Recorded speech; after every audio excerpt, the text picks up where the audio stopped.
Arkadaşlar merhaba.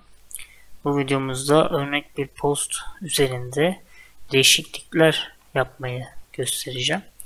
Bunu neden gösteriyorum? Bazı makinelerde özellikle bir post alayım. Bu tarz notları kabul et.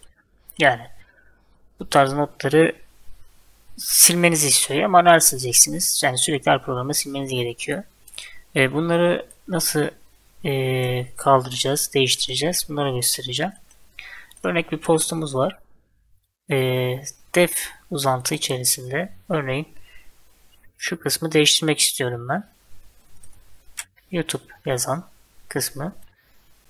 Ben buraya kendi ismimi yazdım.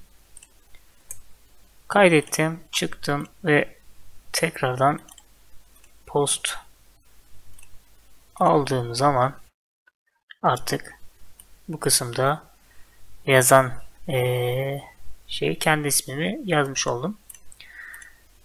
Parça adı programı yapan işte tarih, saat bunları kaldırmak için ise şu TCL uzantılı dosyayı açıyoruz.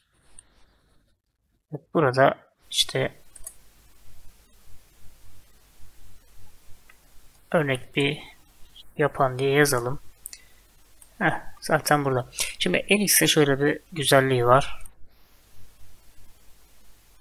Komutların baş kısımlarına şöyle hashtag işareti koyduğumuz zaman direkt satırı görmüyor arkadaşlar. Yani örneğin şunları da bırakalım. Bir tane hashtag. Şu kısmı da hatta şu kısmı da koydum.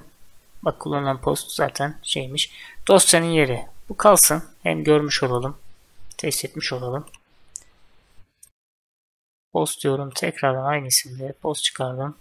Bakın sadece dosyanın yeri adlı kısım mevcut. İsterseniz onu da kaldırmak istersek şuraya da bir dosya yazalım. Direktmen o kısma geldim.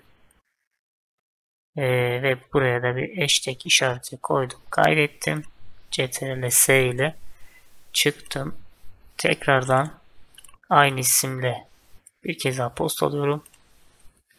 Ve görmüş olduğunuz gibi sadece ismim, eğitim yazdığım bölüm ve programımız gözüküyor arkadaşlar.